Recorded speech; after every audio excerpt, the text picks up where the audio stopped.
چھوٹے سے گاؤں کی تنگ و تاریک گلیوں میں ایک لڑکا رہتا تھا جس کا نام علی تھا۔ علی ایک غریب مزدور کا بیٹا تھا۔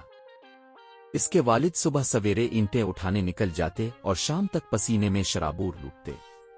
علی کی ماں گھریلو دستکاری کرتی تھی جس سے بمشکل گھر کا چولہا جلتا، مگر علی کے چہرے پر ہمیشہ ایک خاص قسم کی روشنی رہتی، ایک امید، ایک چمک جو کسی بھی مصیبت کے سامنے ماند نہ پڑتی۔ علی شروع سے ہی پڑھائی میں دلچسپی رکھتا تھا، لیکن غربت نے اس کی زندگی کو کانٹوں سے بھر رکھا تھا۔ اسکول جانے کے بعد وہ بازار میں چائے کے ہوٹل پر کام کرتا تاکہ اپنے والدین کا ہاتھ بٹا سکے۔ تھکاوٹ، دھوپ، فاقہ، یہ سب کچھ اس کے لیے نیا نہ تھا، مگر اس نے کبھی شکایت نہیں کی۔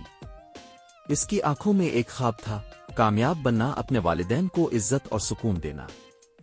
ایک دن علی اسکول سے لوٹا تو دیکھا کہ اس کے والد بیمار پڑے ہیں۔ ڈاکٹر نے بتایا کہ وہ اب مزدوری نہیں کر سکیں گے۔ یہ خبر علی پر بجلی بن کر گری۔ اب گھر کا خرچ، پڑھائی، سب کچھ اس کے کندھوں پر تھا۔ بہت سے لوگ اسے مشورہ دینے لگے کہ بیٹا اب پڑھائی چھوڑ دو، وقت ضائع مت کرو، کام کرو۔ لیکن علی کے دل میں ایک چنگاری تھی جو حالات کی آندھیوں سے بجھنے والی نہ تھی۔ اس نے اپنی ماں کے ساتھ بات کی۔ ماں کی آنکھیں بھر آئیں، مگر اس نے بیٹے کا حوصلہ بڑھایا۔ بیٹا، اگر تو ہار گیا تو ہم سب ہار جائیں گے، میں تیرے ساتھ ہوں۔ اب علی صبح 4 بجے اخبار بانٹنے نکلتا، دن میں اسکول جاتا، دوپہر کے بعد ہوٹل میں برتن دھوتا اور رات کو گلی کے کونے میں بیٹھ کر پڑھائی کرتا۔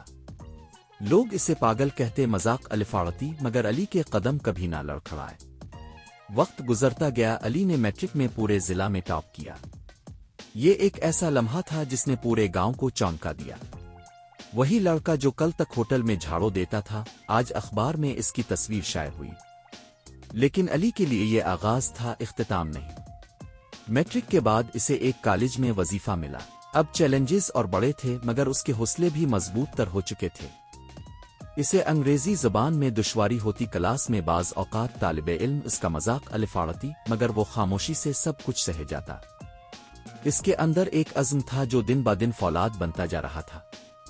ایک دن پروفیسر نے کہا، تم لوگ کامیاب وہی ہوگے جو ناکامی کے بعد بھی کھڑے ہو سکتے ہو۔ علی نے اس جملے کو دل پر نقش کر لیا۔ 4 سال کی سخت محنت، بھوک، نیند کی قربانیوں اور صبر کے بعد علی نے انجینئرنگ کا امتحان پاس کر لیا۔ اس کو ایک بڑی کمپنی میں ملازمت مل گئی۔ جب وہ پہلی تنخواہ لے کر گھر آیا تو اس کی ماں نے آنکھوں میں آنسو لیے اسے گلے لگا لیا اور کہا، یہ صرف تمہاری کامیابی نہیں، تمہارے صبر، تمہارے حوصلے اور اللہ کے فضل کی جیت ہے۔ اب علی کے والد بیمار نہیں تھے، وہ مطمئن تھے۔ ماں خوش تھی اور گاؤں کے لوگ جو کبھی مذاق، الفاڑتی تھے، اب اسے فخر سے یاد کرتے۔ علی نے اپنے گاؤں میں ایک چھوٹا اسکول بنایا جہاں وہ خود بھی بچوں کو شام میں پڑھاتا۔ اس نے سکھایا کہ غربت جرم نہیں، مگر ہار مان لینا سب سے بڑی شکست ہے۔ علی کی کہانی صرف ایک فرد کی کامیابی کی داستان نہیں، بلکہ یہ اس جذبے، اس استقامت اور اس حوصلے کی کہانی ہے جو انسان کو حالات سے نہیں بلکہ خود سے جیتنے پر مجبور کر دیتا ہے۔